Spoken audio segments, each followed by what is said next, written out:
Welcome to Drawliper channel, and in today's video I'm going to show you how to enable Android personalization service in your Samsung phone. Now the first thing you have to do is open up your settings app. Now from here scroll down, then go to security and privacy. After that scroll all the way down, then go to more privacy settings. Now here under the Google you can find the option which is Android personalization service. Then just tap here.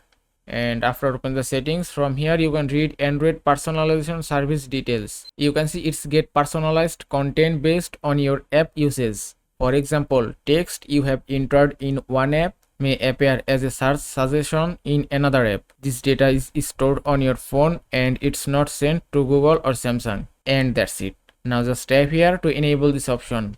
And you can see it's enabled successfully. And that is how you can enable Android personalization service in your Samsung phone. I hope this video was helpful. If it was, please give it a thumbs up and don't forget to subscribe.